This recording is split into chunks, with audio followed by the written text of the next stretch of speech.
night. What is consciousness doing here? It looks like we're getting supplied exactly what we need to go to the next step, doesn't it? Doesn't it? Okay, up here, 40,000 years ago, in the cultural cycle, was the development of art. Cave paintings, stone carvings, wood carvings, some of the petrified wood carvings they found. Art. There were tools way back here, but art. Art was very, very important because art was the consciousness of future. It was the first expression of future. You know, they didn't sit around the fire carving this effigy of a pregnant woman. You've seen that goddess, right? They didn't sit around carving that because somebody had become pregnant. They were doing it so that there would be pregnancies. They didn't stand there and paint on the walls what they had just done with the bison. They were stating that as a prayer. It was magic. It was shamanism. They were predicting their future. Why did a caveman wear a bear claw on his, or tiger's tooth or whatever? It wasn't so much a totem of what he had accomplished. It was so the next time he met a bear, he'd go, look at that. He was looking into the future to use that power in the future for his survival. And that's what art was all about. It wasn't decorative. It was shamanic for the future. Then, 32,000 years ago was the fifth night. And what happened 32,000 years ago? Neanderthal went extinct.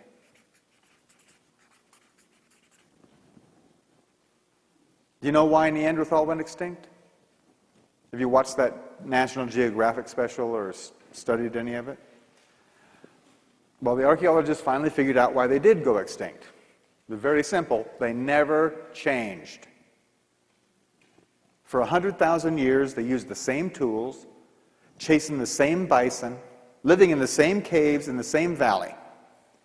They never changed. They didn't travel. They wore the same style of clothing. When they were interacting when they started interacting with Homo erectus, then they started actually copying some of the jewelry and things. But they never took off because they never did art on their own. They couldn't imagine a future. So they didn't have one. They never changed. So they were off the bus. Take a clue.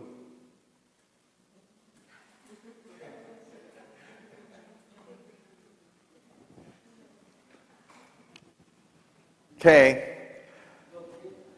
Back here in the national cycle, this date right here is 40 AD. This line is 40 AD. What was happening 40 AD? Who had just died? Jesus had just a little while before, yeah. But he was here and he had a certain message for everybody. And that message basically was, you're all divine. Every single one of you are the sons and daughters of God. And no one has any business getting in between you and him to do your speaking for you. No king, no priest, no governor, no one has any space between you and God. That was his basic message. And that message, remember these These is 397 years, almost 400 years. Here we go. We'll draw it like that. During this period of time, the message of Christ, not him, but his message was spreading out all over the world. That consciousness was being spread over that 400 years. And right here, this time period, the fifth night, was started at 416. Actually, it started 413. In 416, Rome fell.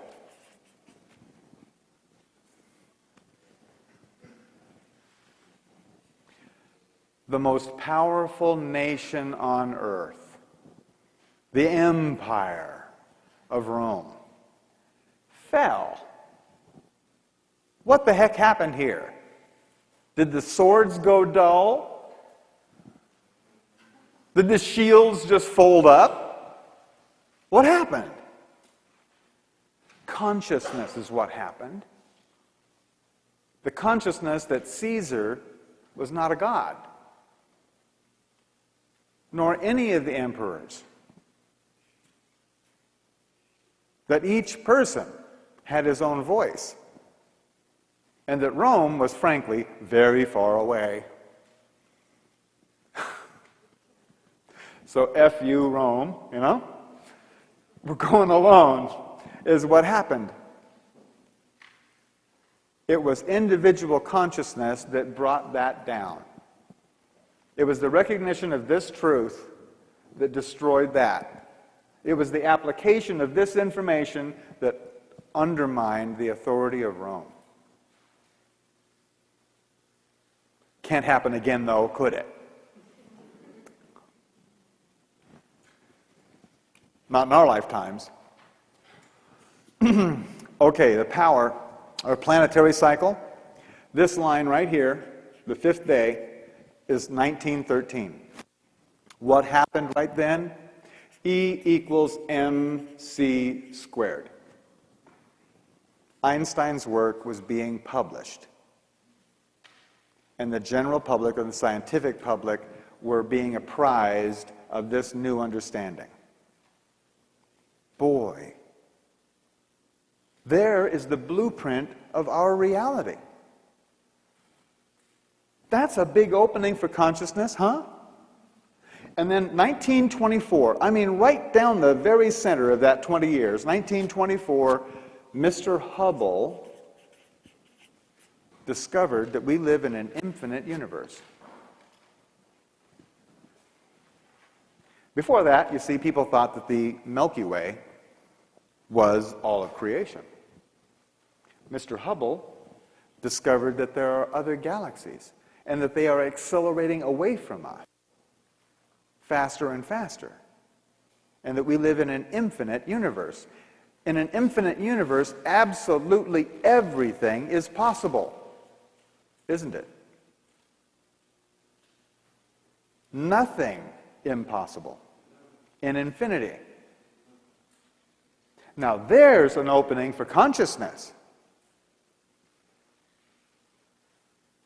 Wide open. Okay, what do you do with that when you're going to apply it? Well, that line right there is 1932. And we went and applied all that acceleration and understanding in an exercise we call World War II. World War II, where we blew off the atomic bomb.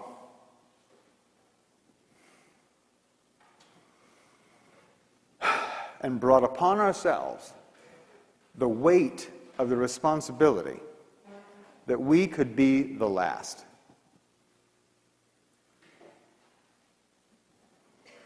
That's been a heavy weight. That's been part of your consciousness since you grew up.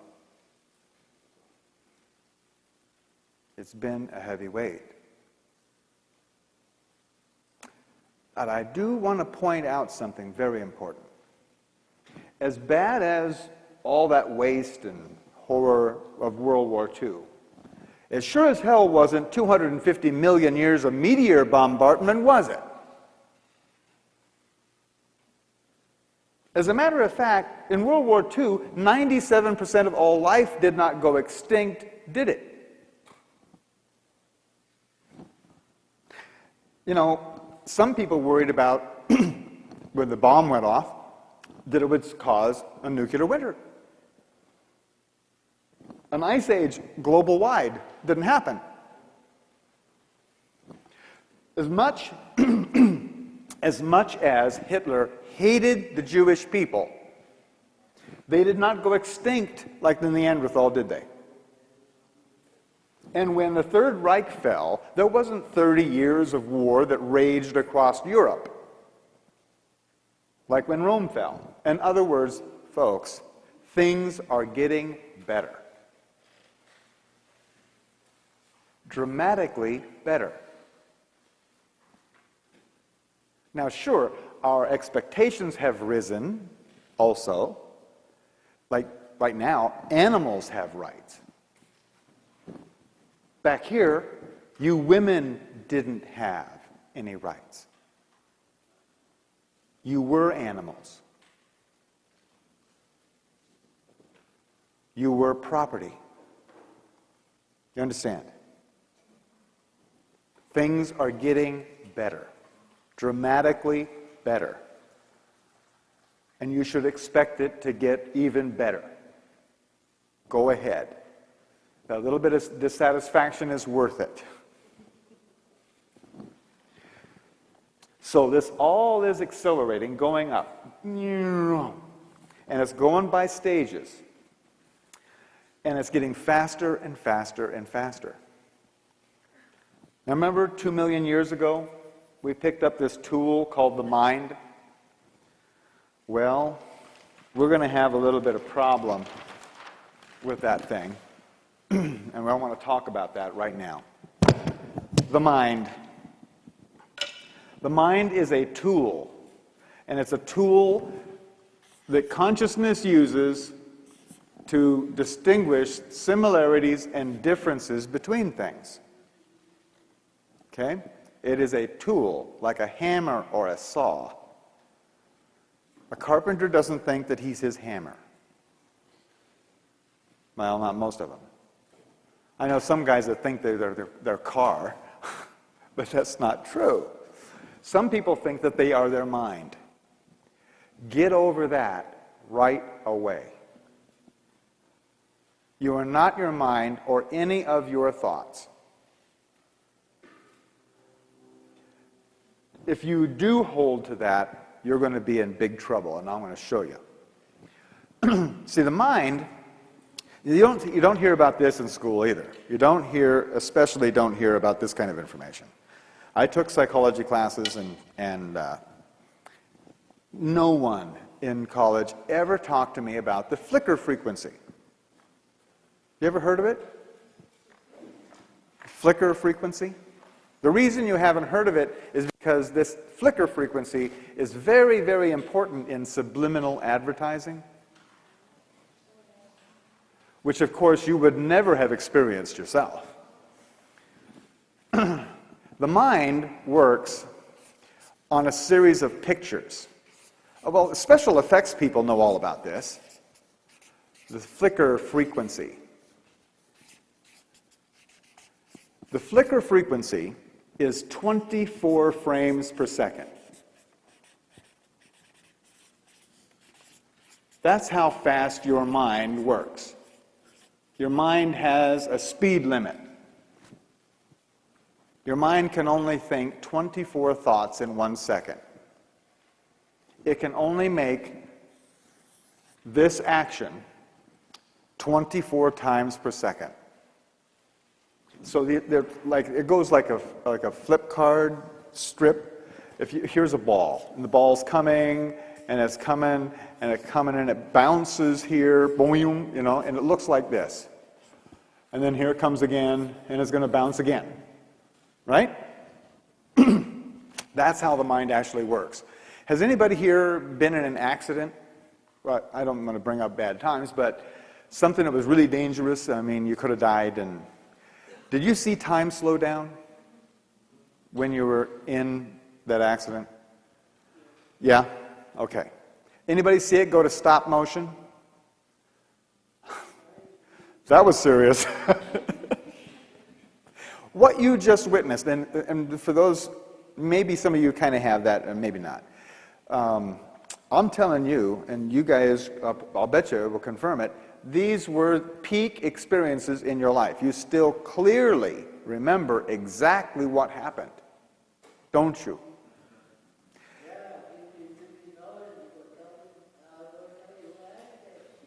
Oh, yeah. And the reason that was so powerful an experience is because it was a demonstration that you are not your mind. That your consciousness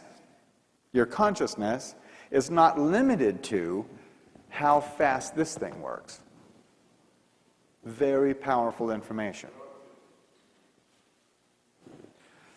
This flicker frequency, 24 frames per second, is as fast as your mind can work.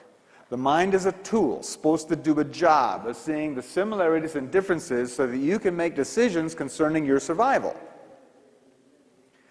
Now, when the mind, which is a self-preservating mechanism, when the mind understands that it can't do its job or it's not adequately able to make good decisions about your future, it's got a built-in, evolved-in safety override. A safety override system. And it goes in stages. The first stage of that safety override is called stress. When your mind is not sure of what's coming, it sends your body a signal. This is your walk-away response. You're supposed to get up and walk away. Animals have this down really good. A dog will smell something weird and just get up and leave.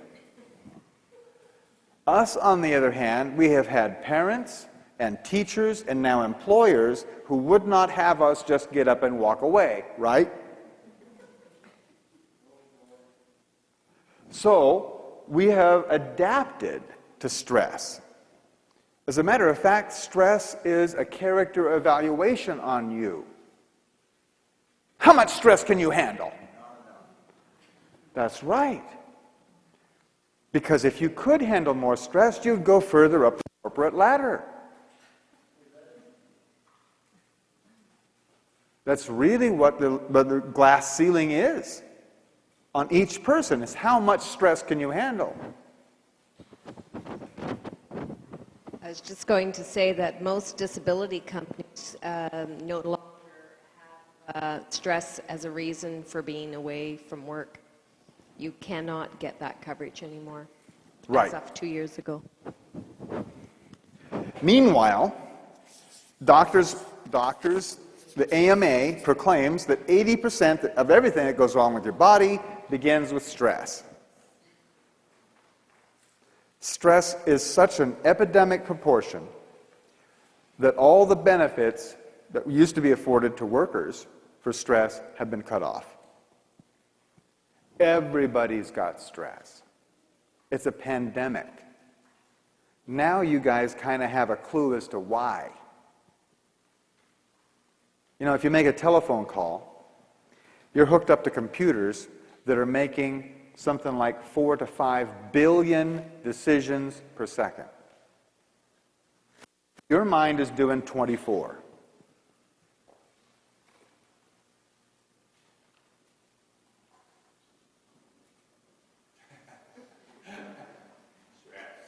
Consciousness is moving at least 5 billion decisions per second.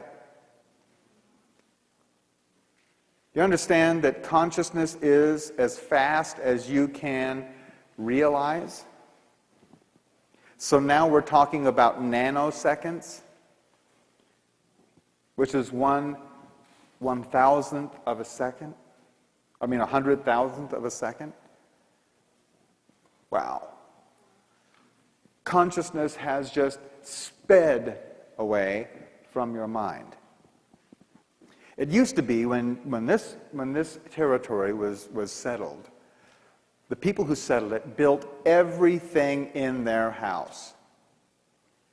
From the foundation to the floor, to the windows, to the bunk bed, to the chairs, the tables, everything they built with their own hands, didn't they? Except maybe the pump and the skillet. Everything else, they built it. They had a certain amount of knowing about all of that. They knew about how to do it. Go ahead, go home and build a light bulb. That kind of thing is a source for stress. When your computer goes down, there's a whole lot that the mind doesn't know about. And it generates this stress. It's, like I said, it's a pandemic everywhere. Okay, so you're supposed to handle the stress. You're supposed to adapt to stress. And the stress builds. And we've just seen that this acceleration continues to accelerate, right? So what's next?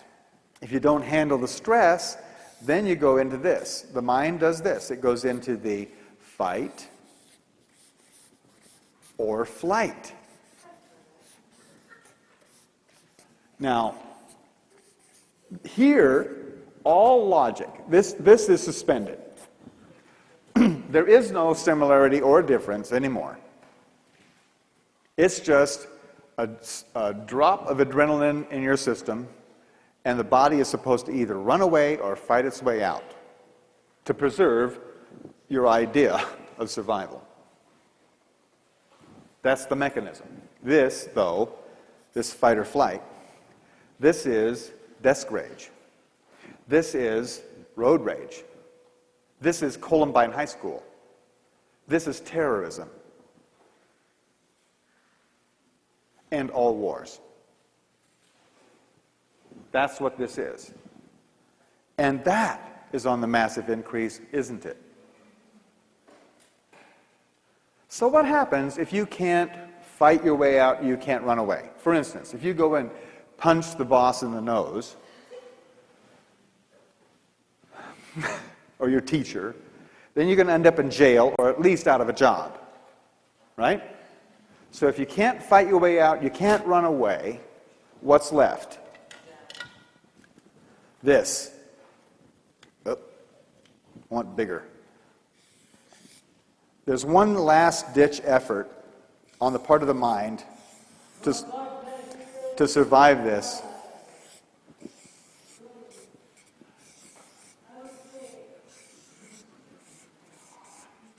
Unconsciousness. If you can't run away or fight your way out, unconscious. What are you supposed to do if a bear attacks you?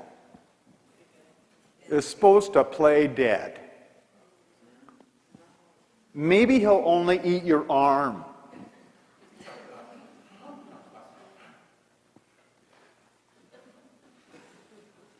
You've seen other animals use that technique, haven't you? Just, they get caught and they just turn over on their back, put their belly up in the air and their legs, and they play dead. It is a survival tactic. It just also happens to be the mother of all addictions and the father of all suicides. Basically, this is a denial of experience. And the Southern Belle don't faint dead away. Thump. What happened here? No one clubbed this woman in the head. She just decided to deny the experience. Didn't she? All addictions are a person's chosen method to remain unconscious. And it doesn't matter if it's alcohol, or if it's drugs, or if it's work, or gambling, or shopping, or sitcoms. All addictions are a chosen method to stay unconscious. And how many people do you know, yourself excluded,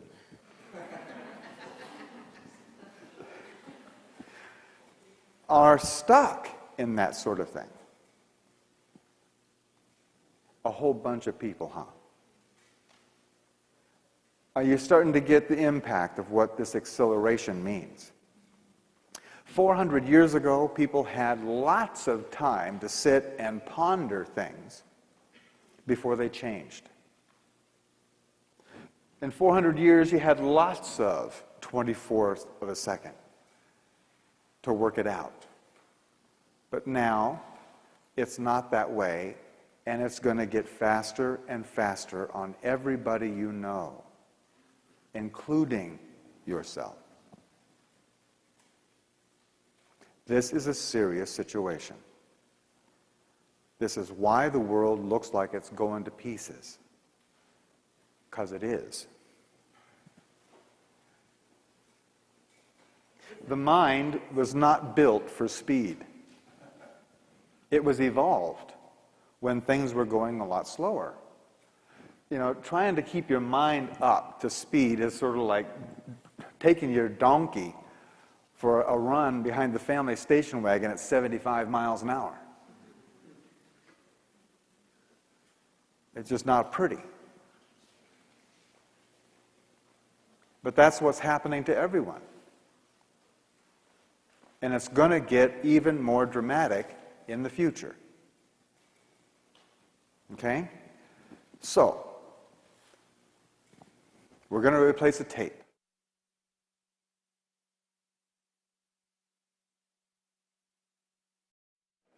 Did you all have a good break? Okay. That was a really good time to do it, too, in the talk, actually. I would venture to guess that this is a bit different than you expected. Then we're going to talk about the Mayan calendar, and it's a bit. We're not talking about Indians in the pyramids. You know, we're talking about what is going on in our lives today and what's going to happen tomorrow. And we're going to go into, from this point on, how to resolve the situation that we've discovered. Okay?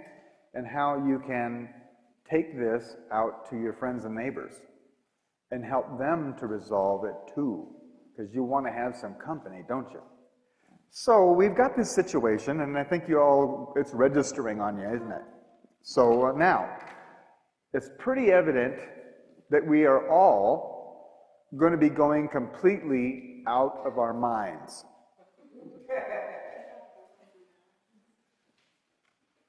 It's going to happen. So we might as well go ahead and look at what's out there, outside of your mind. What's out there is your intuition. What is outside of your own mind is your intuition, your own personal knowing, your own personal power.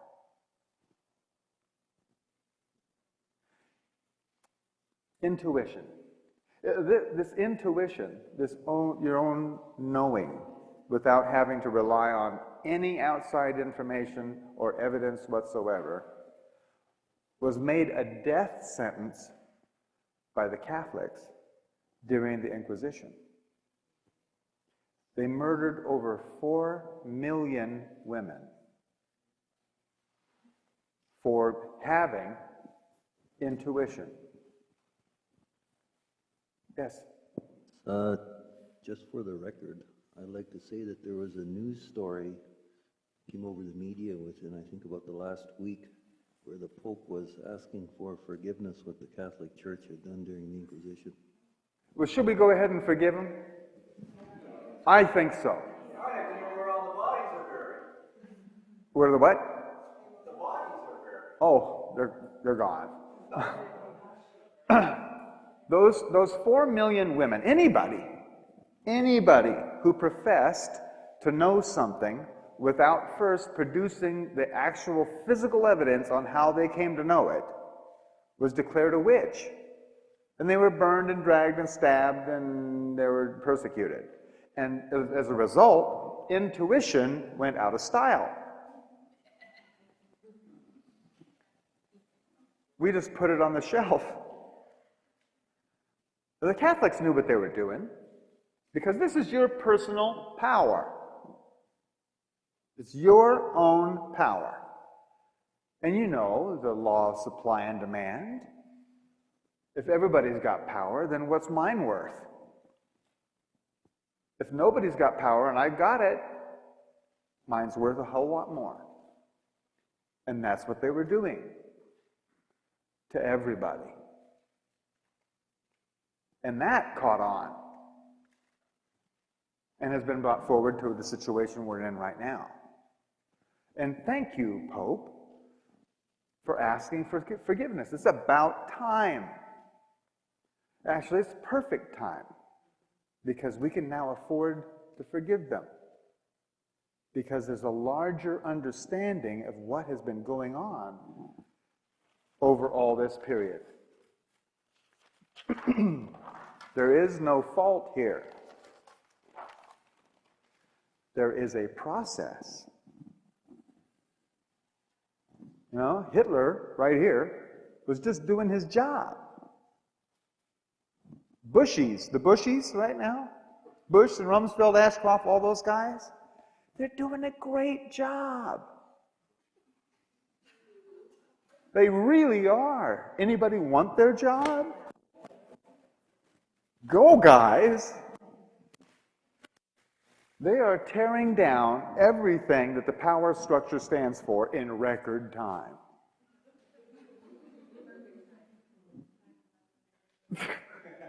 Go, guys! We got to get this stuff out of the way. And they're doing a wonderful job of it. Intuition. You know, we pay athletes a lot of money, don't we? To play silly games. Don't we? I mean, it's almost ludicrous, almost crazy how much we pay. Millions of dollars a year to go out and play a game? Are we nuts? Maybe not. Because, you see, these athletes, when they're out there, under very stressful conditions, I mean, playing for a national championship with all kinds of money and your next year's career on the line, plus endorsements and all that, and under tremendous stress, instead of going into the fight or flight syndrome, which would have them kicked off the court or off the team, instead of doing that, these guys routinely go into the zone.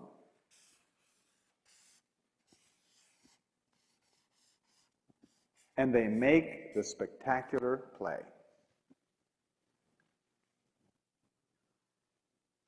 Under tremendous stress, with everything happening all at once, they just go step back, see and know everything about the moment. Have you read any of those interviews with the quarterbacks or the hockey players who see the play in slow motion? Have you heard about that? That's how they stay in the game. By being in the zone. Riding their intuition. There is no time to think about it. If you think about it, you've lost. When a quarterback starts thinking about the game, he's second string, third string, and out there making commercials. Being in the zone, being in their intuition, is why we pay them the money. Because they're doing something that we know is vitally important. Something that we admire. We admire it. That's why we pay for it. Those clothes that you're wearing I'll bet at some time or another, you bought them. And the reason that you paid anything for it is because you admired that apparel. And the more you admire something, the more it's worth to you and the more you'll pay. And that's really the basis of all exchange, is how much it is admired.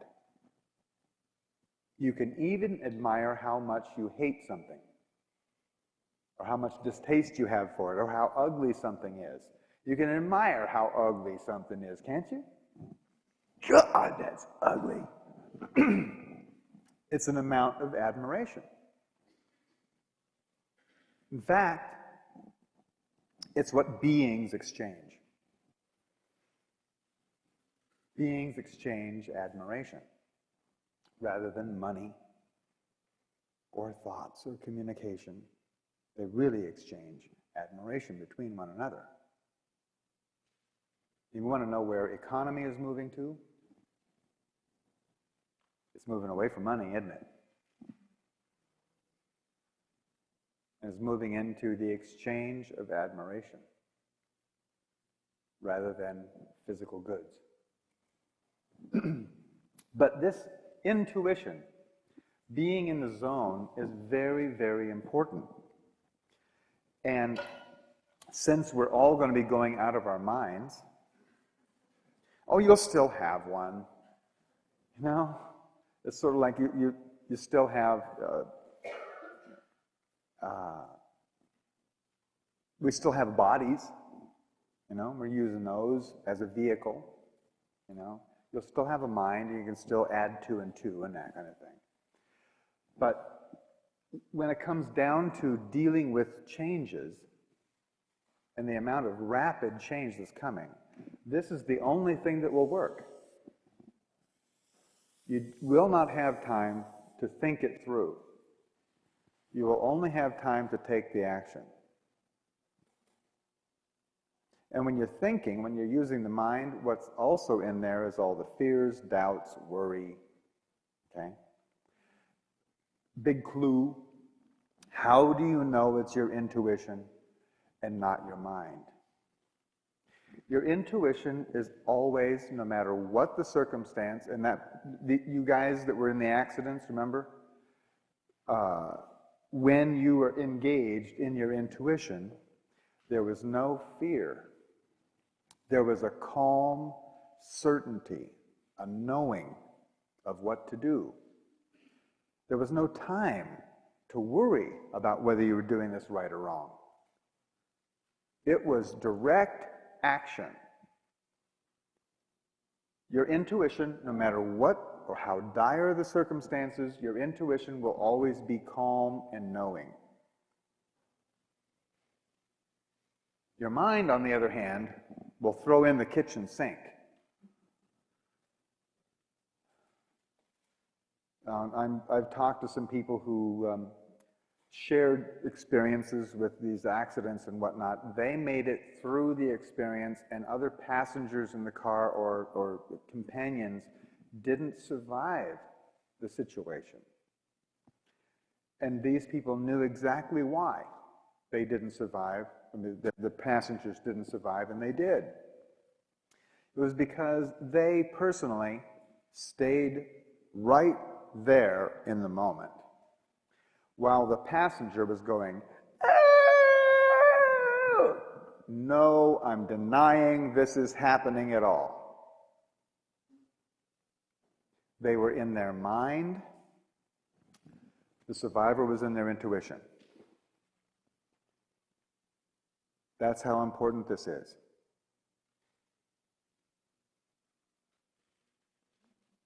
"9/11 is a big topic.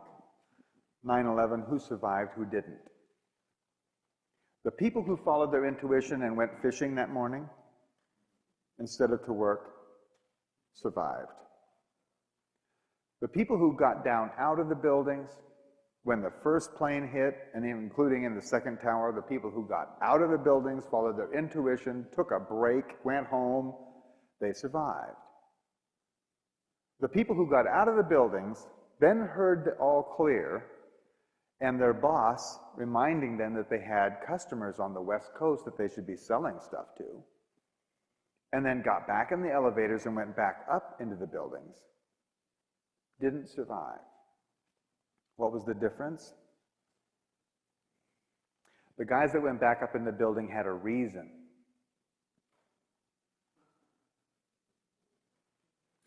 They had reasons for going back in the building. I got to make my mortgage payment. You know, the kids got to go to summer school. They had reasons. I would get fired if I didn't go back. They had reasons, and they were in their mind rather than following their intuition. Just some examples. But this is going to become more and more critical as we go forward from here. More and more critical. Now, next problem. How do you find your intuition, and how do you keep it tuned in? Because, of course, we've all had the experience, right? We've all had the experience of our intuition. Usually, it's fleeting. It's a little thing, and then it goes away. And then it's clouded with all this doubt about, was that even my own thought, or, you know, all that stuff, right? The mind just jumps right on you, and This mind thing is not your friend, friends. It's a parasitic, self-indulgent, self-preservation mechanism. It would rather be right than you be alive. The mind. You've probably had friends who denied that there was anything wrong with them because the mind said, that can't happen, that can't be there, nope, it's not right. It wouldn't go for treatment, let alone alternative treatment, and they're not here anymore. They were right until they actually kicked it.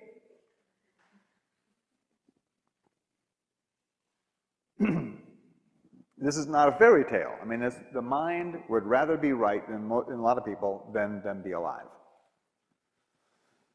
So, getting a good grip on this thing is really important.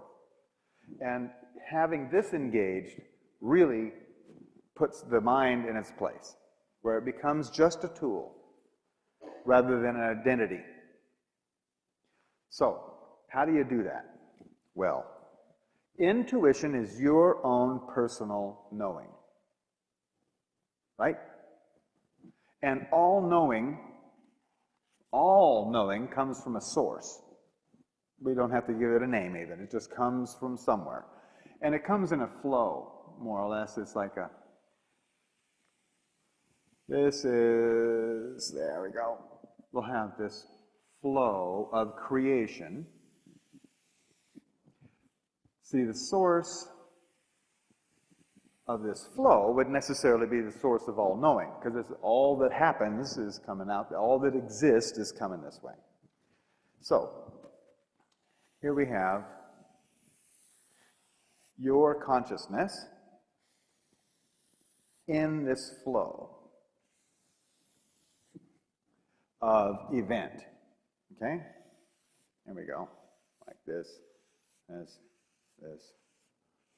Oh boy, it's getting quicker and quicker and quicker and quicker and quicker. Your consciousness is oriented by time and place. In this flow. Have you noticed that when you have an intuitive moment, it seems like time doesn't go by at all? Until way later and you go, wow, where'd all the time go? But for that time, you were just being there.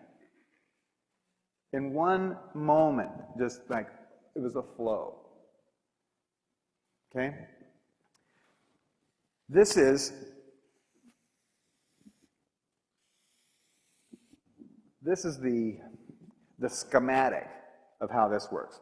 When you're in your intuition, you're centered in that flow of information. The trick is to stay there.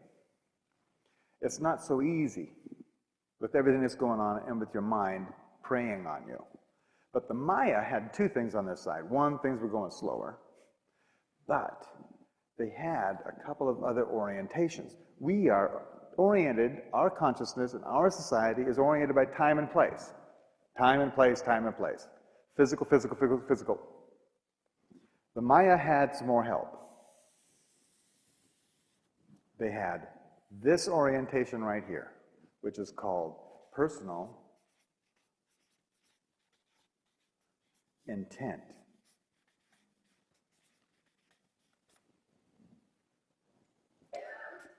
One through 13. Have you ever been someplace you didn't really intend to be? Like at school, or at work, or the middle of an argument? Did you feel centered? Or did you feel uncentered? Did you feel centered, or were you like off-center? Okay, me too. When I was someplace I didn't really intend to be, I felt off-center. But these guys knew their personal intent. They had that orientation. So it was easier for them to recognize when they were doing what they intended to do with this lifetime. That would help to keep you centered, wouldn't it? If you felt like, right away, if you felt like that wasn't happening, you'd get back onto what you were supposed to do. Okay? They also had this orientation, this major orientation right here, called the divine plan. In our civilization, there is no plan. It's been 16 billion years of happy little accidents that ended up with you sitting on that chair. That's the way our science looks at it. It might as well have been an explosion in a chemical factory that produced you here. There was no divine plan. These guys had a divine plan. They knew, and that there were 20 different aspects of creation. Like a dodecahedron, you know, the geometry figure, 20-sided figure. So this personal intent and this orientation to the divine plan, that is the recognition of your part in the divine plan, that produces a symbol in the Mayan civilization. This diagram right here has a name. It's called the 8-division sky place.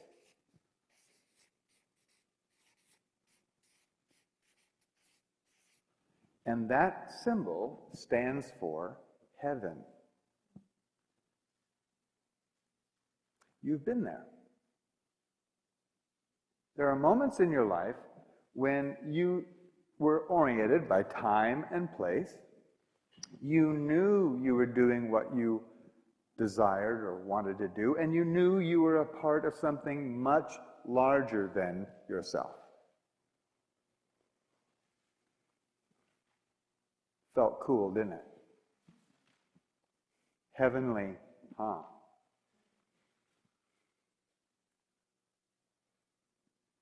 This is the importance of this calendar. The Mayan calendar was never about time. It was always about measuring and keeping track of the flow of creation and the intent of creation and the aspect of creation every single day. Remember, there's one law in the universe. What you pay attention to, you become conscious of. So what if every day you were paying attention to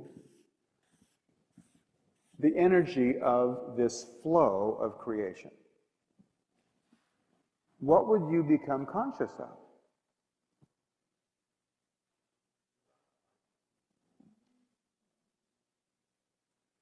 So, would it be easier to have your consciousness attuned to your intuition?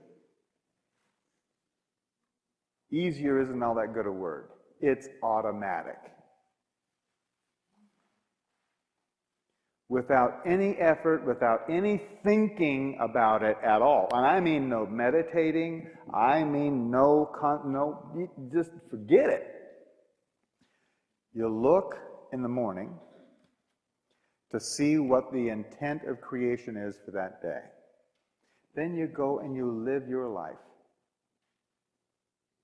The Maya woke up every morning and celebrated the day for the purpose it served onto creation, and then went and lived their lives.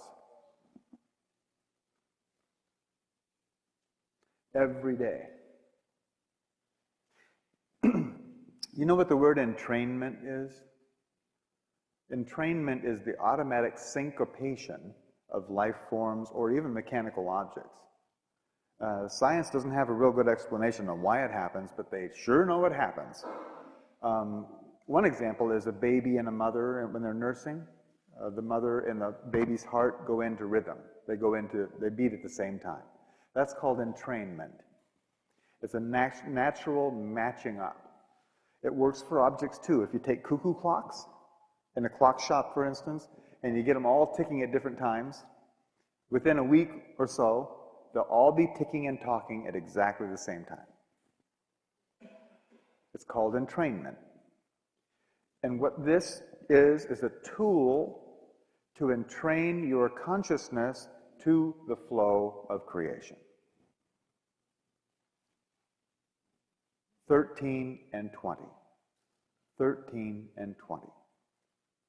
And it goes 1 through 13, and it goes through these different aspects of creation, all 20 of them, and then starts again. So it's a weave of those two numbers.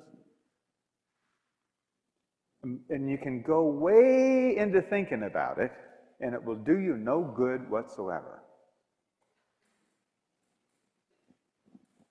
It's only what you don't think about it, but end up just knowing from inside, that does you any benefit. I know that sounds completely backwards from everything you were taught in school, but, well, we're not in school, are we? A side note, I mean, part of this is that consciousness, we've been talking about consciousness as the awareness of being aware, and we've been talking about the mind as a tool that consciousness uses to see the similarities and differences between things, right? Consciousness, overall, it has a job to do. Consciousness divides creation. It divides it. Have you ever noticed that when you are really conscious, you can see the veins in the leaf, or you can see the different colors on a butterfly's wings, or you can count the stars. But when you're upset, and maybe not so conscious, everything looks kind of the same. Have you ever noticed that? The more conscious you are, the more divisions there are in your experience. And the less conscious you are, the more prejudiced you are. Have you noticed that? Where everything and all the experiences or all the people look the same. The job of consciousness is to notice the differences. That's how you count your blessings. That's how you appreciate the experience. Is by looking and picking out the differences. So consciousness divides. And the Mayan calendar says that it divides by 13.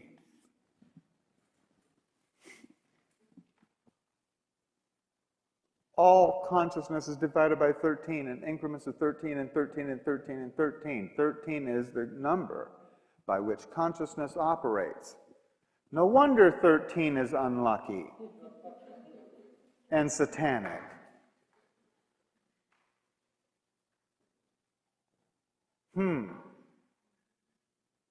Well, creation has a job too.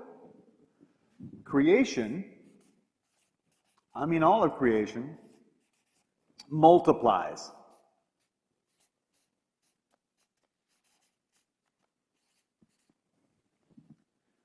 And all of creation multiplies by the factor of 20.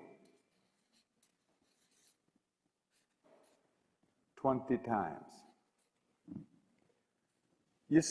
Anybody here studied biology? I mean, the very beginning of biology, from the single egg and on. Multiplies by 20.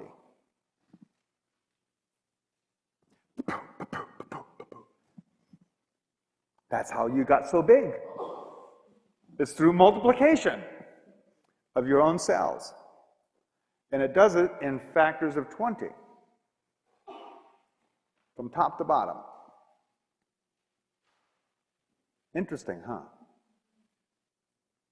So by following how this weave goes of 13 and 20, I mean, basically that's what we're talking about, is that this rectangle, 13 by 20, just by being aware of that, it entrains your consciousness to all of the interplay of consciousness and creation.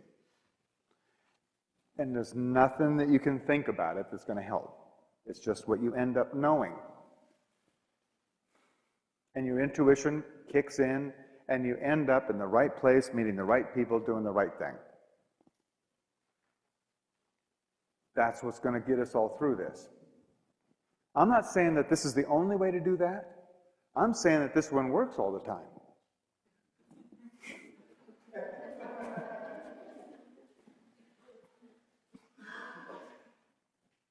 And that's why this is important. There is something else that I want to do, and I want to do it for the camera. I want to do a formula because everybody desires this one thing. And you look at the basis of all desires. I mean, this has got to be the one that's the strongest. Everybody wants peace of mind, don't they? Peace of mind. Well, that's what, peace of mind's got a lot to do with intuition, doesn't it? Because when you have this, that's usually when this occurs. In fact, in order to have peace of mind, the only time you can possibly have peace of mind is when you are centered.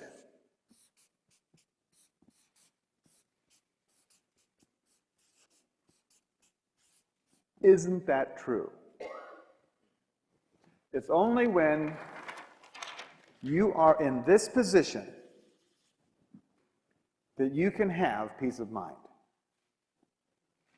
Okay? How do you get centered? There's only really one time that you can be centered. That's when you're certain. When you are certain, then you're centered.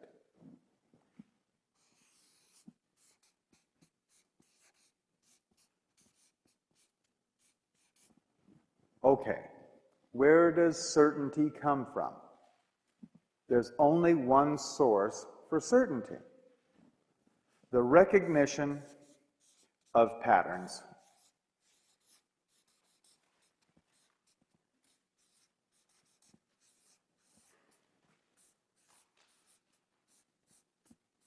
The recognition of patterns. Remember the first time that you were trying to learn how to drive? Did you have peace of mind? Were you centered? Were you certain? You didn't recognize the patterns yet, did you? Where does the key go? Which way do you turn it? Which is the gas? Which is the brake? Which is the clutch? Which way do I move this lever? What is this guy doing stopping right in front of me? All of those are patterns. Anybody taking dance lessons? Two-step, I did. Square dance, tango. The more you recognize the patterns, the more certain you get, the more centered you are on the dance floor. To where you have peace of mind dancing in front of your friends. Hundreds of people. It's what you've been doing your whole lives. In every case. To learn something, you're going to recognize the patterns, to become certain, become centered, and have peace of mind about that subject. Now we have the pattern that we can prove, so you can be certain. Of course, it takes your own. I got mine. I would, for the last 4 years, studied in depth all of this stuff. I have my own certainty about this pattern, centering and peace of mind about it. But it's now available. A pattern of the last 16.4 billion years of everything that's happened. And the fact that the pattern shows things are getting better and better.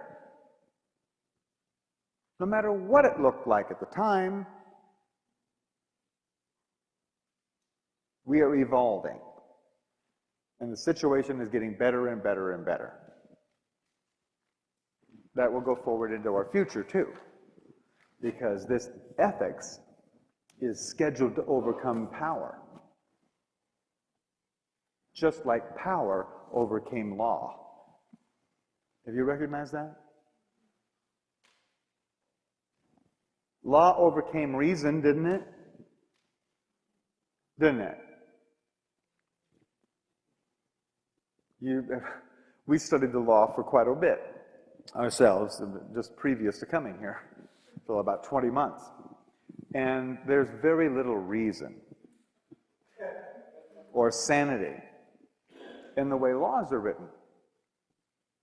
Laws overcame reason. Then, actually, I should point this out, that during this period of time, during the fourth day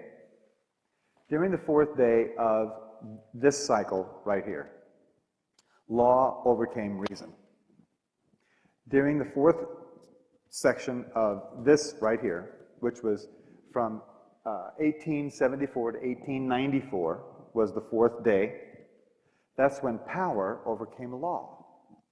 That's when Carnegie and Rockefeller and Westinghouse all were becoming corporate powers that overcame the laws of nations and people. So we have ethics coming in now, and during the fourth day, which is 2005, ethics will overcome power. We're just watching the throes of a dying animal right now. It's going to look bad, but there's lots of goodness past it. So, peace of mind comes from being, when you're centered, centeredness comes from certainty, and certainty comes from the recognition of these patterns.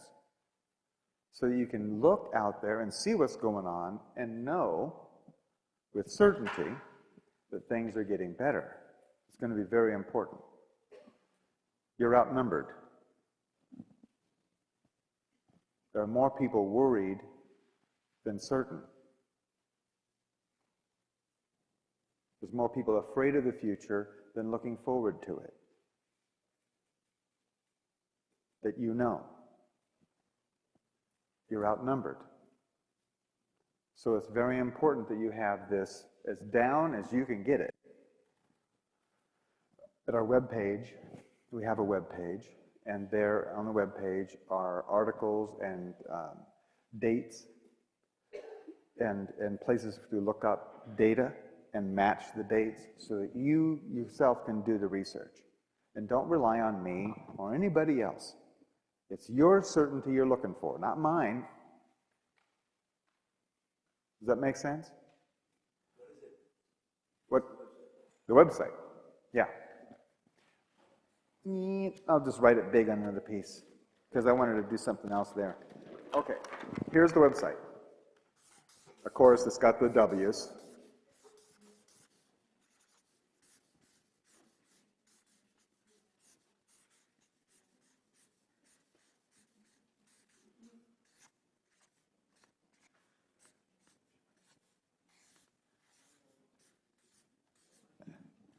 I'm glad I had lots of room to write, you know? It's Mayan, that's M-A-Y-A-N, and then Magix is spelled M-A-J-I-X.com. And you go to the learning lab. There's a little button that says Learning Lab. That's where you're going to find lots of the information, and then articles. We've got something like 1,500 articles there. Have fun. I know the winters are long here. Hey, there's a lot to read. I can give you, what I want to do, though, is I want to give you just a little bit of this data. I mean, please go research this for yourself. But I want to give you just a little smattering of it right here. Of this pattern, so you can, so you know. Here is all of this is the national cycle. This is the first day, first night, second day, second night, all that, all the way down. During the first day of the national cycle, let me show you where that was. That was from 3115 BC forward, okay? This is the national cycle. Here we are in this one. That one is 3115 BC, then the power cycle, and then ethics, or then galactic cycle. What happened in the very first day of that is this was the first idea of one God. Remember, there used to be lots of gods? I mean, all the reasons, you know, there was a rock god, there was a tree god, there was a sky god, there was a... well, right here was the first idea that there was just one God in charge of everything, or created everything. During the first night, which is the application of that, Abraham moved to Canaan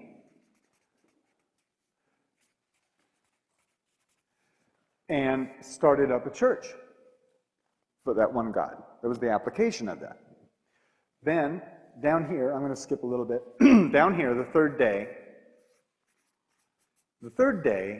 is always, when the truth comes forward, comes busting forward during the third day. That third day of that cycle was when Moses received the 10 Commandments.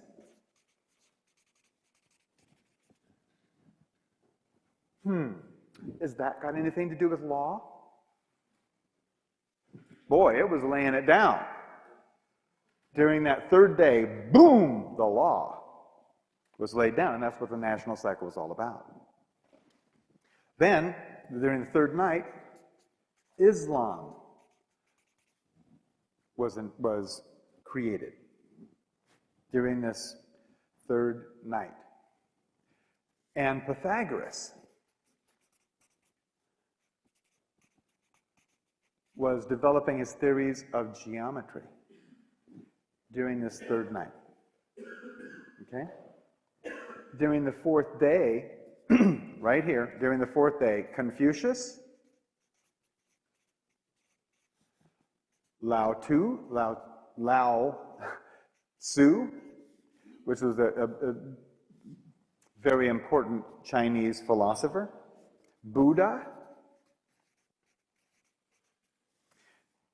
and the idea of reincarnation in India. That's what happened during the fourth day. Right in the middle of this cycle. What we have here is down here in the fifth day, of course, there was Jesus. Okay, down here was more about the second thing of Islam. Here, in the 6th day was the Crusades, and the Catholic Church was developed down here. And then we went into the second wave of Islam, which was the coming back after the Crusades, their backwash. And then we had the Pilgrims down here. And the development, more development of Christianity up to where we are now. Over here, in the planetary cycle, during this was, of course, 1755, and what we had here was the beginning of the first idea of a telegraph. It didn't even exist yet. It was just written about. Then, during 1794, we had the optical telegraph, right here. Then, in 1834, we had the electrical telegraph developed. During the 4th day, down here, we had the telephone invented. And Tesla. You know who Tesla is? With electricity. I was working with Westinghouse and then split off from them and developed what would be free energy during the 4th day. Then we have down here, we have in the 5th day, the radio was invented, and of course E equals mc squared. Then here, in the 6th day, the television was invented, and then down here, in the 7th day, the internet. Okay? Now, let's go over here and look at the galactic. This is planetary. Here we are at the galactic. What are we going to see here? Well, in 1999, we saw Y2K, right? Then, during this first night, which was the very end of 99 into 2000, what we saw was the WFO riots, World Federation Organization, the consolidation of power was rebelled against during that period of time. There was, during the year of 2000, we had the display of polarity, that is, people in the streets backing away from the power organization. That's in the second night, 2001, we had 9/11. Pretty strong demonstration of the haves and have-nots. During the 3rd day, which started in 2002, we had, also right here, we had the financial collapse, the tech bubble burst right there. 2002, we had Enron. 2003, we have the rest of them. Plus, we have the scandal, let's just call it scandals, coming to light. In other words, during this 3rd day, the truth started to flow out, that things weren't right. During the 3rd night, it has been applied, hasn't it? People are going to jail. People who were caught then are going to jail now. What people were finding out about the economy and how rickety it is, now, during this 3rd night, the economy is failing. The money supplies, well, there's over money supply, which means that your dollar is worth less and worthless and worthless and worthless. And all that is coming forward right now. Right now. Preparing to sweep the field clear for the 4th day. Remember, the 4th day here, all this philosophy was developed here. Here, we got the ability to communicate freely, and Tesla with his work in energy. What we're looking at right here is the exposure of free energy for everyone. This, during the fourth night, is when it will become applied worldwide. What is the discrepancy between the rich and the poor? How much power they have available, how much energy they have at their disposal. That is the only thing. Without enough energy available to everyone, you can manufacture lack of anything. You can manufacture a lack of water, of food, of transportation, easily, just by regulating the amount of energy they have. Here, that ends. In the fourth day, which is, it starts November 28th, 2005. Almost the end of 2005, November, is when that starts, and runs through 2006. Here we have 2007, I'll just write it that way. 2007 is the fifth day. Now here we had Jesus, here we had E equals MC squared. Here, what do you suppose is going to happen? Don't you suppose maybe a blend of the two? The fact that you are divine and that everything is possible.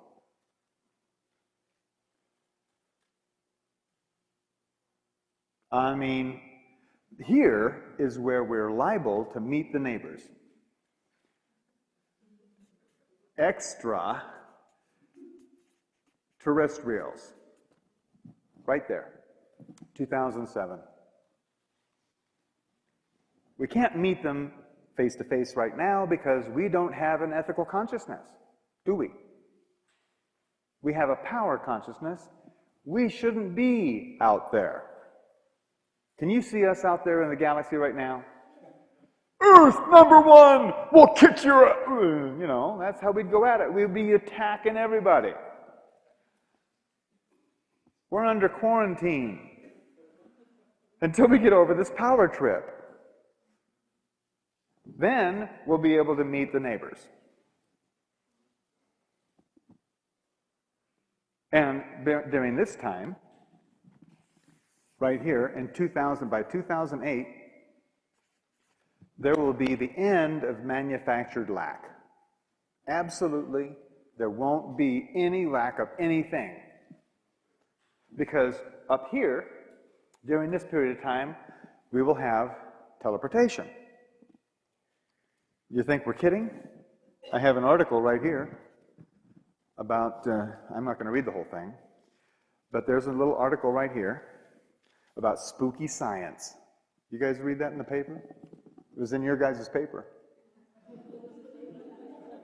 Spooky science offers promising step toward ultra-fast computers, but what they're talking about here is the ability to record the molecular data of an object or thing, or you, and then send that data instantly to another place and have it remanufactured at the other end.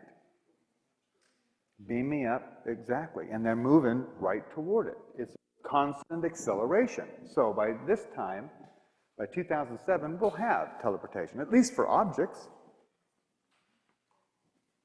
Of course, that'll put everybody out of a job.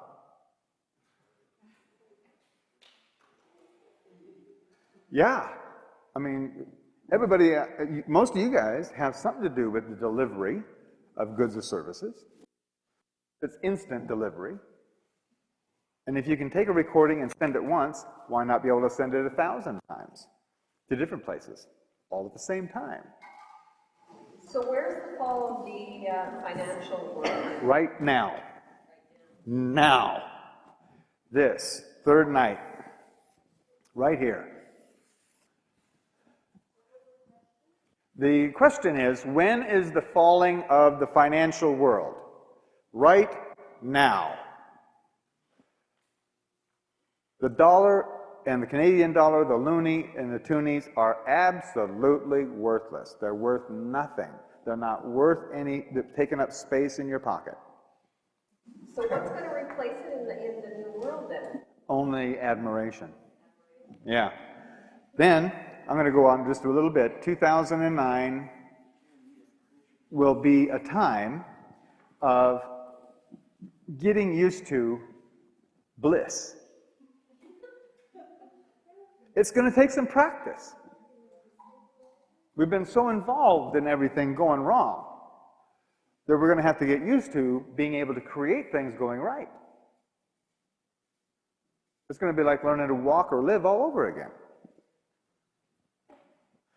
And this all leads toward what we were talking about right here, October 28th, 2011.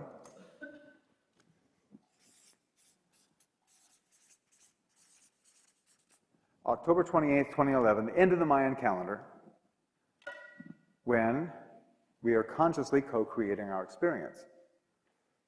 Time travel is all in here too.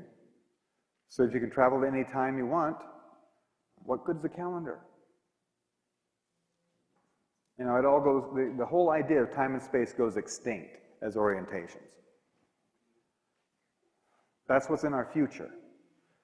We do have this little bit of a hump to get over here with the governments and the economy. Yes? If time travel becomes normal, are you saying that we could have it in our past as well? I'm not sure. Would that be a... I know that it's coming. I know that we have already time-traveled electrons in the laboratory. So there would be, you could meet people that have now died. You could go Possible. Everything is becoming more and more possible. Yeah. It's pretty hard to conceive, isn't it? It really is. It's sort of like being 4 years old and your mom is like pulling stuff off the top shelf. You know stuff is up there. but you don't know what it is. It's just not at that stage yet, and that's how we all are right now. Oh, up here. Say something in a little response to her, but I mean, if you know a little bit about shamanism, they're time travelers. Shamans? Yeah. Oh, like yeah. The universal experiences, they will see prehistoric beasts or whatever, and it's universal no matter what culture they came from. Yes, it is. That's a time traveling. Yeah, indigenous people already had bits and pieces and parts of this all along. We've lost it, and now we're gaining it back. Sometimes you don't know what you got until it's gone, you know? Native cultures weren't persecuted as much. Yeah, it won't be this time. It'll be wide open, accepted, and understood, yeah. Yes? Yeah, just, you mentioned the source or where creation is coming from and our consciousness. I just wanted you to comment on something I read about, this Mayan calendar was kind of written off by our science, right? Basically. Well, it's being confirmed by our science. But yeah. early on, they really pay attention to it, like for Oh, instance. yeah. So, Right. but I've books like the Edgar Cayce books, and that it came from outer space. Other people, not scientists, were trying to say that the Mayan people could not have had this, and that they got it from somewhere else. I don't agree with that. Why couldn't people have it? You know, but could you comment on that? And now you're saying that we're just about to meet the neighbors, and somebody else was saying that they've already met the neighbors and got all this from them, right? Right. At least a couple of neighbors, not all the neighbors, you know, like individuals. Well, like extraterrestrials are here right now. Power-hungry, sneaky, secretive, unethical alien beings. Not everybody out there with high tech is all goodness and light, you know. So we're already in some sort of contact with extraterrestrials, but they're not the ethical ones. What I'm talking about here is we'll be in face-to-face contact, good, clean communication with our neighbors, exchanging data and technology and all that on an ethical basis. Yes? Any other questions? Oh, yes. Up here at the front again. With this type of calendar, I watched several documentaries on prophecies from all different nations since the beginning of times till now. So where does how do all the chaotic things fit in? Say, Nostradamus is, for example, saying we are disembarking on maybe a 27-year period of absolute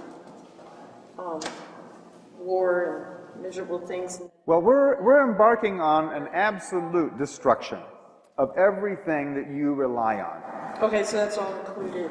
Yeah. Everything that you rely on, delivery of electricity, of food, of water, and stuff like that, will all be threatened in the very, very near future. So this isn't going to blissfully transfer. Oh no, just like Bush is not going to go, oh, I'm sorry, excuse me, I screwed up. I'm out of here. No, he and all of his people are not going to walk away. Yeah, it's going to be rough. But it's going to be short. Very important to understand. It's going to be quick, vicious, and over with. 6 months. 6 months. 6 to 9 months most. And then we'll be putting the pieces back together. But we do necessarily have to go through that. And every time, every third night, there is like a boom. Revolution, well, here. This one, 1854. What was happening in America, 1854, right there, 1861, was the Civil War. And during this whole period, there's civil wars all over the world. In Russia, in India, in Spain, France, there were civil wars everywhere. We're just going through the same cycle again. The world didn't end then. It's not going to end now. It's just going to be rough. Yeah. About the changes that you're talking about in your Okanagan tapes, you had mentioned that shortly after this December, there's the issue of the slowing of the rotation of the Earth. Oh, yeah, that was Greg Braden. That's from Braden's material?